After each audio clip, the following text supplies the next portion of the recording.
आप देख रहे हैं अनहोनी। तो चलिए बढ़ते हैं आज की इस कहानी की ओर। ये घटना मेरे पापा के साथ तब पेश आई थी जब उनकी उम्र महज 22 या 23 साल की रही होगी। हालांकि उन दिनों दादाजी जिंदा थे, इसलिए पापा के ऊपर कमाने का इतना प्रेशर नहीं था। मगर फिर भी पापा टाइम पास करने के लिए पढ़ाई के साथ ही साथ शहर की एक दवा दुकान में काम किया करते थे। उन दिनों शहर और गांव में काफी फर्क हुआ करता था। शहर के मुकाबले गांव में नौकरियां काफी कम थीं, इसलिए गांव के ज्यादातर लोग कमाने शहर जाया करते थे। शहर से हमारा गांव यहीं कोई 4-5 किलोमीटर दूर था, तो पापा पैदल ही आना जाना किया करते थे। सब कुछ सही चल रहा था। एक बार की बात है, रात के तकरीबन 9-9:30 बजे पापा अपने काम से घर की तरफ लौट रहे थे। हालांकि रात बहुत नहीं हुई थी, मगर रास्ते पर उन दिनों जल्दी ही सन्नाटा पसर जाया करता था। और जब पापा चलते चलते शहर को पीछे छोड़ गांव की तरफ आए, तो रास्ता और भी ज्यादा सुनसान दिखने लगा। रात हर पल गहराती जा रही थी। चलते चलते पापा अब एक छोटे से पुल के पास आ चुके थे। पापा ने अभी उस पुल पर कदम रखा ही था कि तभी उनकी नजर पुल के एक किनारे पर खड़ी एक लड़की पर गई। पापा को बड़ा अजीब लगा कि आखिर ये लड़की इतनी रात गए इस पुल पर कर क्या रही है। खैर, पापा उस लड़की को नजरअंदाज करके आगे बढ़ने लगे। पापा अभी आगे बढ़ ही रहे थे कि तभी उन्हें किसी की सिसकियां सुनाई दी। क्योंकि उस वक्त वहां पापा और उस लड़की के अलावा और कोई मौजूद नहीं था, तो जाहिर सी बात है वो लड़की ही रो रही होगी। जिस बात को नजरअंदाज कर पापा वहां से आगे बढ़ गए और फिर चलते चलते सीधे घर जाकर ही रुके। अगली सुबह पापा काम पर पहुंचे और फिर रात के 9 बजे तक काम से उनको छुट्टी मिली, तो पापा घर की तरफ चल पड़े। मगर आज मौसम के मिजाज काफी बिगड़े बिगड़े से लग रहे थे। आज आसमान पर काले बादलों का जमावड़ा था। रह रहकर बिजलियां चमक रही थी और बादल गरज रहे थे। पापा को डर था कि कहीं बारिश आ गई तो वो फंस जाएंगे, क्योंकि उनके पास छाता नहीं था। लिहाजा पापा जल्दी जल्दी अपने कदम चलाने लगे। समय हर पल बढ़ता ही जा रहा था, जिसके साथ ही साथ मौसम और भी खराब होता जा रहा था। चलते चलते पापा अब फिर से उसी पुल के पास पहुंच चुके थे। तभी पापा को पुल पर फिर से वही लड़की नजर आई, मगर इस बार वो लड़की पुल की रेलिंग पर बैठी हुई थी। पापा को थोड़ा आश्चर्य हुआ कि आखिर ये लड़की रोज रोज रात में पुल पर क्या करती है। मगर पापा ऐसे उस लड़की से कुछ पूछ भी नहीं सकते थे, लिहाजा वो पुल पर आगे बढ़ने लगे। चलते चलते पापा अभी उस लड़की के पास से गुजर ही रहे थे कि तभी उस लड़की ने पापा से कहा, सुनिए जरा। उस लड़की की आवाज सुन पापा ने अपने आसपास देखा, मगर वहां उनके अलावा और कोई शख्स नहीं था।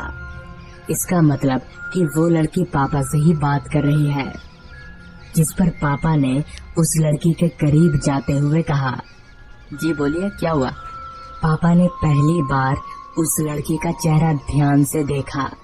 वो लड़की काफी खूबसूरत थी।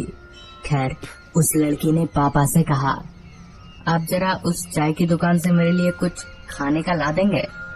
पापा को बड़ा अजीब लगा कि आखिर ये लड़की खुद दुकान में जाकर खाने का क्यों नहीं ले लेती।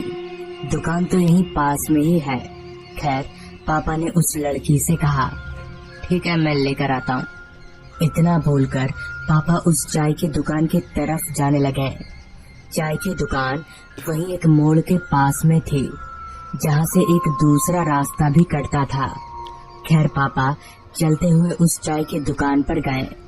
चाय की दुकान में खाने लायक क्या ही मिलेगा, मगर पापा को जो भी मिला पापा वो सब कागज में लपेटकर उस लड़की के लिए ले जाने लगे। चलते हुए पापा उस लड़की के पास पहुंचे और खाने का उस लड़की को दिया। पापा को पूछने में थोड़ी हिचकिचाहट हो रही थी, मगर फिर भी पापा ने उस लड़की से पूछा, वैसे आप यहाँ इतनी रात गए कर क्या रही हैं और आपका घर कहाँ है? इस पर उस लड़की ने कहा, मेरा घर यहीं पास ही में है। वो चाय की दुकान के बगल से जो मोड़ है ना, उस रास्ते पर थोड़ा आगे जाते ही एक आम का पेड़ है, उसी के नीचे मेरा घर है। मैं तो यहाँ बस आ जाती हूँ। अभी पापा और वो लड़की बात कर ही रहे थे कि तभी अचानक से एक तेज बादल गरजने की आवाज के साथ बारिश चालू हो गई। बारिश काफी तेज थी। तभी उस लड़की ने पता नहीं कहां से पापा को एक छाता पकड़ा दिया और बोली, आप ये लेकर घर चले जाइए। इस पर पापा ने उस लड़की से कहा, फिर आप कैसे जाइएगा? तो इस पर वो लड़की बोली, मेरा घर तो यहीं पास ही में, मैं चली जाऊंगी। आपका घर दूर है, आप जाइए। हालांकि पापा नहीं मान रहे थे, मगर उस लड़की के जिद करने पर वो मान गए और छाता लेकर घर की तरफ चल पड़े। बारिश काफी तेज और मूसलाधार थी। पापा जैसे तैसे खुद को बारिश से बचाकर घर पहुंचे। उस रात पापा चैन से सो नहीं पाए। उन्हें उस लड़की की ही फिक्र सताती रही कि आखिर वो लड़की इस बारिश में घर कैसे गई होगी। पापा ने मन ही मन तय कर लिया था कि वो कल सुबह ही उस लड़की के घर छाता लौटाने जाएंगे। जैसे तैसे पापा उस रात सो गए। अगली सुबह घर से काम के लिए पापा जल्दी ही निकल गए और चलते चलते उस मोड़ पर पहुंचे जहां से एक रास्ता उस लड़की के घर की तरफ जाता था। लिहाजा पापा उस रास्ते पर आगे बढ़ने लगे। उस रास्ते पर आसपास कोई घर नजर नहीं आ रहा था, जब तक कि पापा एक आम के पेड़ के पास नहीं पहुंच गए। उस पेड़ के ठीक नीचे ही एक छोटी सी झोपड़ी थी, मगर अजीब बात तो ये थी कि उस झोपड़ी के दरवाजे पर ताला लगा हुआ था। पापा को कुछ समझ नहीं आया। वो वापस मोड़ की तरफ जाने लगे। उन्होंने सोचा कि मोड़ पर उस चाय वाले से पूछ लूंगा। मोड़ पर पहुंचकर पापा उस चाय की दुकान पर गए और शुरू से लेकर अंत तक उस चाय वाले को पूरी बात बता दी, ताकि वो कोई गलत मतलब ना निकाले। पापा की सारी बात सुन उस चाय वाले ने पापा से कहा, ये क्या बोल रहे हैं भाई साहब आप? ऐसा तो नहीं हो सकता, क्योंकि वो लड़की तो परसों ही मर चुकी है। इसी पुल से कूदकर तो उसने अपनी जान दी थी। कल सुबह ही थी उसकी लाश बरामद हुई है। पापा के पैरों तले की जमीन निकल गई। उन्हें इन सब बातों पर यकीन नहीं हो रहा था, मगर तभी पापा को याद आया कि वो